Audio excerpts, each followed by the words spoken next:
4월 24일 수요일 KB 리서치 모닝 미팅 시작하겠습니다. 먼저 전일 마감 시황입니다. 임정은 연구원입니다. 네, 안녕하세요. 시황팀 임정은입니다. 전일 증시 동향 정리하겠습니다.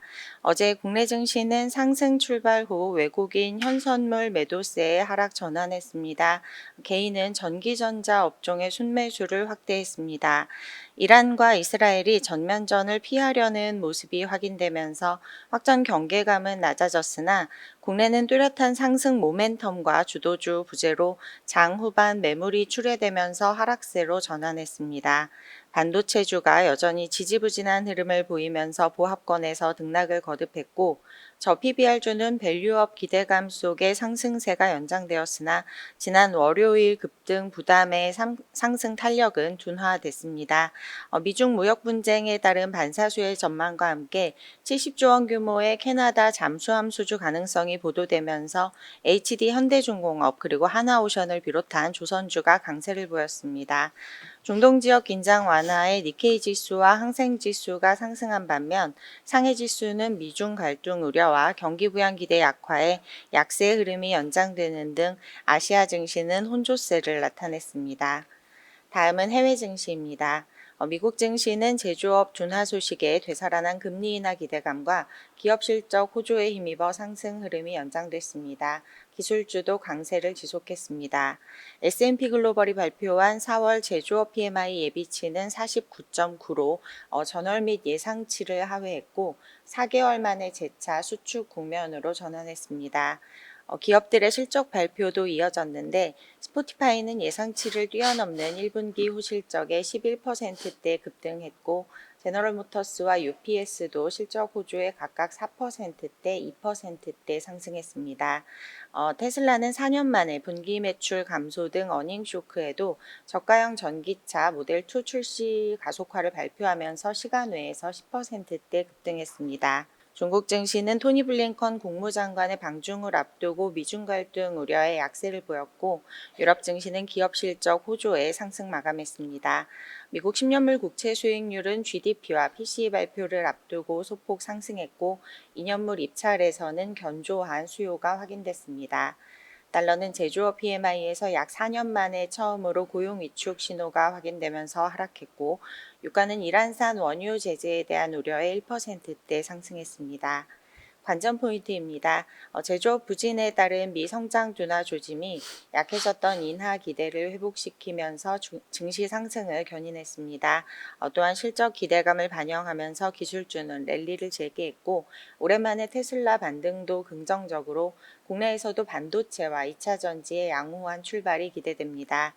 또 국내는 오늘 삼성물산과 삼성바이오로직스 등 주요 기업의 실적이 다수 예정되어 있습니다. 결과에 따른 종목별 차별화 진행이 예상됩니다. 이상입니다. 네, 오늘 첫 번째 발표 자료는 글로벌 인사이트입니다. 김일혁 연구원입니다. 네, 안녕하세요. 해외식 크로스 에셋과 해외식 전략 담당하는 김일혁입니다. 최근에 강한 경제 지표가 나올 때마다 시장이 움츠러들었습니다. 강한 경기는 곧 높은 인플레이션 압력을 의미하기 때문인데요. 하지만 이 관계가 맞지 않을 수도 있습니다. 강한 경기가 높은 인플레이션 압력을 의미하는 논리를 좀 더 구체적으로 봐야 됩니다. 경기가 좋아서 GDP가 빠르게 성장하면 GDP와 잠재 GDP의 격차, 즉 GDP 갭이 벌어집니다. 그러면 인플레이션 압력이 생기는데요. 하지만 잠재 GDP가 빠른 속도로 커지고 있고 그래서 GDP 성장률이 높은 거라면 GDP 갭은 생각보다 크게 벌어지지 않을 수 있습니다. 인구가 늘수록 또 기술이 발전하면서 생산성이 높아질수록 잠재 GDP는 커집니다. 그리고 2022년부터 2026년까지 순이민자 수가 예년보다 크게 증가하면서 인구 증가 속도도 빨라진다는 게 CBO의 생각입니다. 불법 이민에 대한 정책이 인구와 잠재 GDP 그리고 경기에 큰 영향을 미칠 수 있어서 또 이번 대선이 중요하기도 하고요. 장기 성장주 비중 확대 전략과 단기 경기 민감주 비중 확대 전술의 이유가 또 여기에 있습니다. 강한 경기에도 불구하고 인플레이션 압력이 커지지 않는다면 연준의 통화 긴축이 강하게 나올 필요가 적다고 보기 때문입니다. 연준이 통화 긴축 정책을 세게 하지 않으면 성장주에게 나쁠 게 없고 또 경기 확장이 지속된다면 경기 민감주가 좋을 거라고 생각합니다. 감사합니다. 예, 지금 인플레이션에 대해서 관심이 높은데요. 견조하고 강한 성장에도 인플레이션 압력이 아주 높지 않을 수 있는 이유를 한번 찾아봤습니다. 그중에서 이제 그 인구에 관한 부분인데요. 인구가 증가하고 또 그리고 지금 이제 미국에 이민이 많이 유입이 되면서 트럼프 대통령 이후부터 해서 좀 줄었고 이제 팬데믹 때도 좀 줄었죠. 그런데 지금 바이든 정부에서 이제 인구가 다시 유입되는 부분은 잠재 성장률을 좀 높일 수 있습니다. 그래서 인플레이션 압력이 커지더라도 이런 이제 그 잠재 성장률이나 이런 부분이 또 같이 올라가는 부분은 GDP 갭을 좀 줄일 수 있기 때문에 향후 이제 이런 부분들은 인플레이션 압력을 조금 낮출 수 있는 요인이다라는 내용입니다. 자세한 내용은 레포트 참고 부탁드리겠습니다. 네, 다음은 산업 및 기업 분석 순서입니다. 먼저 포스코 퓨처엠에 관한 자료입니다. 이창민 연구원입니다. ITLS 이창민입니다. 포스코 퓨처엠 어려운 와중에 실적 선방이 예상이 됩니다. 투자견 바이와 목표 주가 40만 원 유지하도록 하겠습니다. 전일 종가 기준 상승 여력은 45.5% 수준이고요. 1분기 실적이 컨센서스를 상회할 것으로 전망을 하고 있습니다. 제목에서 말씀드린 대로 업황이 여전히 어려운데요. 그런 와중에도 실적 선방이 예상되는 점 긍정적입니다. 우선 양극재의 경우 그동안 수율이 저조해서 실적의 발목을 잡았던 M86 제품의 수율이 좀 개선된 것으로 파악이 되고 있습니다. 또한 이제 4분기 실적 쇼크의 주요 원인이었던 N65 제품도 전방 수요 부진을 좀 탈피를 해서 일시적으로나마 좀 회복이 된 것으로 파악이 되고 있습니다.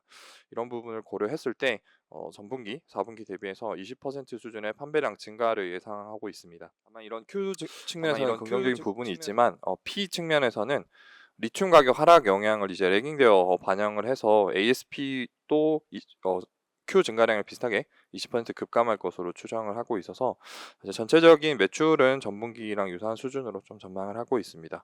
다만 이제 수익성 측면에서 플러스 요인이 있었는데요. 4분기에 리튬 가격 급락 영향으로 인해서 재고 평가 손실이 대규모 발생을 했습니다. 705억 원 발생을 했었는데 이 중 200억 원이 재고 평가 손실이 환입으로 적용될 것으로 전망이 되고 있습니다. 이런 부분 고려했을 때 양극재는 전체적으로 3%대 마진율 예상이 되고요. 음극재 같은 경우도 실적의 발목을 잡는 그런 경우가 많았는데 파나소닉이나 아니면 얼티엄셀즈 같은 신규 고객향 물량이 증가하고 있습니다. 이런 부분들이 판매량 증가와 수익성 개선으로 이어지면서 실적 개선 요인으로 작용할 것 같습니다. 그동안 분기별 실적 변동폭이 음극재 같은 경우도 컸는데요. 근데 이제 탈중국 의지가 강한 신규 고객들 비중 증가는 향후에 안정적인 실적 흐름을 좀 이바지할 것으로 전망을 하고 있습니다. 포스코 퓨처엠 2024년 연간 실적은 매출액 5조 원, 그리고 영업이익 2,111억 원으로 기대하고 있습니다. 영업이익률 4.2% 수준인데요. 전기차 수요 둔화 영향은 당분간 지속이 될 것으로 전망을 하고 있습니다. 다만 포스코 퓨처엠의 양극재 같은 경우는 바인딩 계약 비중이 경쟁사들 대비 상대적으로 높은 부분이 있습니다. 이런 부분은 업황이 추가적으로 좀 둔화되더라도 판매량 감소로 이어질 가능성을 제한적으로 만드는 요인이라고 좀 판단을 하고 있습니다. 어려운 환경 하에서도 상대적으로 수익성 방어가 잘 되는 점, 그리고 당분간 업종 내 경쟁 업체들 대비해서 시장 내 주목도가 높을 것으로 이어질 것으로 예상하고 있어서 포스코 퓨처엠에 대한 긍정적인 시각 유지하도록 하겠습니다. 이상입니다. 네, 포스코 퓨처엠에 대한 투자 의견 바이와 목표 주가 40만 원을 유지를 합니다. 목표 주가는 DCF 방식으로 산출이 되었고요. 1분기 실적은 매출액 1.13조 원으로 전년 동기 대비 0.6% 감소, 그리고 영업이익 453억 원으로 전년 동기 대비 124% 증가로 추정되어서 컨센서스를 상회할 것으로 예상이 됩니다. 양극재 재고 평가 손실이 환입 효과가 배경으로 이제 판단이 되고요. 올해 실적은 매출액 5.04조 원으로 전년 동기 대비 6% 증가, 그리고 영업이익은 2,111억 원으로 역시 전년 동기 대비 488% 증가로 추정이 됩니다. 전기차의 전반적인 수요 둔화 영향은 좀 당분간 지속될 것으로 전망되지만 수익성 방어가 잘 되고 있어서 업종 내 경쟁 업체들 중에서는 상대적으로 주목도가 높을 것으로 판단된다는 내용입니다. 네, 오늘 마지막 발표 자료입니다. 태양광에 관한 내용이고요. 전우재 연구원입니다. 네, 안녕하세요. 정유학 담당 전우재입니다. 태양광 산업 관련해서 보고서를 작성했고요. 결론적으로는 2025년 초 정도에부터 이제 의미 있는 회복을 전망하고 있습니다. 작년 같은 경우에 이제 444기가와트가 설치가 됐는데요. 이건 2022년 대비해서 76% 증가한 수치였고, 올해에는 30%가량 증가한 570기가와트가 설치될 전망입니다. 다만 올해 기준 이제 폴리실리콘과 모듈의 1티어 업체들, 가장 잘 만든 업체들의 생산 능력은 1.1테라와트와 839기가와트로 각각 80%, 35%가량 늘어난 수치입니다. 이에 따라서 작년 대비 올해에는 더욱더 수급이 좀 안 좋을 수 있다라고 좀 보고 있고, 그 캐시 커스트 기준으로 그 폴리실리콘의 그 원가 경쟁력, 그 원가 그 BEP 시점은 8.5불, 작년 대비 올해는 6.5불까지 더 내려갈 수 있다라고 좀 보고 있습니다. 그래서 전반적으로 이제 태양광 모듈이나 폴리실리콘의 가격이 상승하기보다는 조금 더 조정될 수도 있다라고 좀 보고 있고요. 올해 이제 가장 기대하고 있는 이제 뉴스는 미국에서 현재 중국산 그 모듈을 동남아시아 우회할 경우에는 현재 70%에 이르는 관세를 면제해주고 있는데, 이런 것을 6월부터는 이제 관세를 다시 부과하는 정책으로 바뀔 예정입니다. 이에 따라서 중국산 수입이 멈추고 미국에서 생산하는 하나솔루션의 이제 회복을 조금 기대하는 경우가 있는데요. 지금 미국에 쌓여 있는 재고가 1.2년 정도 어치의 재고가 쌓여 있고, 미국 관세 정책상 이게 6개월 안에 소진이 되지 않으면 관세가 부과가 됩니다. 70%가량. 이에 따라서 미국은 12월까지 엄청난 설치량을 보일 것으로 예상이 되고, 이 기간에는 재고를 소진하는 기간이기 때문에 신규 모듈 수요는 감소할 수 있다라고 좀 보고 있습니다. 그리고 12월까지 지나치게 증설을 많이 했기 때문에 1, 2월 정도 이후인 2, 3월부터 회복이 나오지 않을까라고 좀 기대되고요. 그리고 또 이제 국내에서 무관세로 양면형 모듈을 수출하던 기타 태양광 업체들도 하반기부터는 14%의 관세를 지불해야 될 것입니다. 이에 따라서 이들 기업들의 수익성도 좀 내려가지 않을까라고 보고 있습니다. 유일하게 이제 수혜를 볼 수 있는 기업은 어쨌든 태양광 수요가 30%가량 설치량이 증가하게 되면 태양광 코팅하는 업체들이 이제 수혜를 볼 수가 있게 되고요. 이런 코팅용 플라스틱을 많이 만드는 기업이 DL이랑 그 다음에 이제 LG화학, 롯데케미칼, 하나솔루션 정도 있습니다. 그래서 가장 그 매출 비중에서는 높은 DL이 수혜를 보지 않을까라고 생각합니다.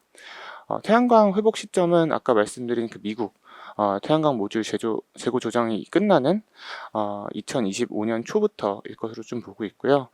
그 외에는 이제 금리 인하기, 그리고 이제 전력이랑 가스가 상승하게 되면 저희의 이제 매출 자체가 올라가기 때문에 발전사업의 호황기가 또 다시 올 수가 있습니다. 그래서 이 세 가지 기억하시면서 좀 시간을 기다리면 좋지 않을까라고 생각합니다. 이상입니다. 네, 에너지 전문 조사 기관인 BNEF는 2023년 태양광 설치량을 444 GW, 그 전년 동기 대비 76% 증가로 집계를 했고요. 올해 설치량은 574 GW로 전년 동기 대비 29%로 전망을 했습니다. 좀 보수적인 업계 특성을 감안했을 때 이를 상회할 가능성이 좀 높은 것으로 이제 보여지고요. 업황이 회복되는 시점은 이제 크게 두 가지를 주목을 하고 있습니다.